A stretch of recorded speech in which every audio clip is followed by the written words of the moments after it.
उसी संकल्प के बीच में ही शुक्राचार्य जी की एक आंख भगवान के द्वारा विसर्जित की गई है और राजा बलि के द्वारा दिए गए 3 पग पृथ्वी का दान लेकर भगवान वामन देव त्रैलोक को नाप कर और राजा बलि को सुतल लोक पहुंचा दिए हैं। राजा बलि सुतल लोक में पहुंचे हैं 35वें अध्याय में। सुतल लोक में आज भी भगवान नारायण वामन के रूप में राजा बलि का सुंदर रखवाली पहरेदार बनकर कर रहे हैं। अगला जब मनवंतर आएगा तो महाराज बलि ही इंद्र के पद में अभिषिक्त होंगे और महाराज बलि ही इंद्र बनेंगे। ये 3 पग पृथ्वी दान करने का फल है 35वें अध्याय में। 36वें अध्याय में कुरुक्षेत्र के सुंदर तीर्थ के महत्व का वर्णन है।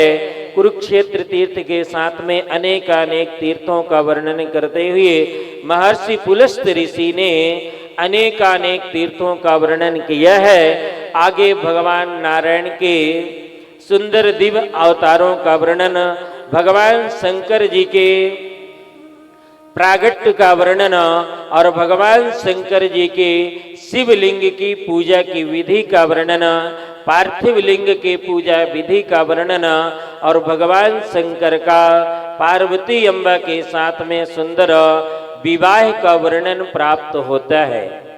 आगे 56वें अध्याय में भगवती चंडिका के रूप में प्रकट हुई है और भगवती चंडिका के रूप में महान दैत्य चंड मुंड का दोनों का भगवती ने उद्धार किया है और देवताओं ने भगवती की सुंदर स्तुति की है। 97वें अध्याय में भगवान भोलेनाथ के द्वारा भगवान भोलेनाथ के तेज से भगवान भोलेनाथ के प्रथम पुत्र कार्तिकेय की उत्पत्ति का वर्णन है। कार्तिकेय षण्मुख हुए हैं। कार्तिकेय के 6 मुख हुए। 6 मुखों का वर्णन कि भगवान कार्तिकेय के कैसे 6 मुख हुए, भगवान कार्तिकेय की 6 माताएं हुई, उन माताओं के दिव्य चरित्रों का वर्णन प्राप्त होता है। आगे कार्तिकेय जी गृहस्थ आश्रम को स्वीकार नहीं किए, विरक्त होकर वह भजन करने लगे। आगे भगवान भोलेनाथ के द्वितीय पुत्र गणेश जी के सुंदर विवाह का वर्णन, गणेश जी का सुंदर विवाह रिद्धि सिद्धि के साथ हुआ। गणेश जी के पुत्र हुए शुभ और लाभ और गणेश जी की वंश परंपरा आगे बढ़ी है। महाराज ऋतध्वज के चरित्र का सुंदर वर्णन है। मुर नाम के दैत्य का भगवती ने संहार किया है, उस दैत्य का सुंदर वर्णन है।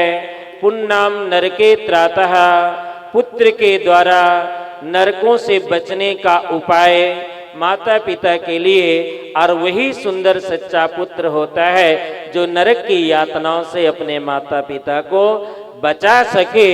उस पुत्र के सुंदर चरित्र का वर्णन, माता पिता के सुंदर चरित्र का वर्णन, अंधकासुर के चरित्र का वर्णन किया गया है और चित्रांगद इत्यादि 9 कन्याओं का वर्णन है। महाराज सुद्युम्न की कथा, सुद्युम्न के चरित्र का वर्णन है और नंदिकादि भगवान के गणों का वर्णन, पुरुरवा का वर्णन और प्रेत योनि से कैसे पुरुरवा को वामन पुराण की कथा श्रवण करने से मुक्ति मिली है। ये प्रेतात्मा की मुक्ति को प्रदान करने वाला वामन पुराण का यह दिव्य चरित्र है, दिव्य कथा है, इसका वर्णन है। आगे नक्षत्रों का वर्णन, प्रहलाद जी के वंशजों का वर्णन, भक्त प्रहलाद जी की तीर्थ यात्राओं का वर्णन, अनेक प्रकार के स्तोत्रों का वर्णन किया गया है और भगवान के मंत्र का जप करते हुए पापों के प्रायश्चित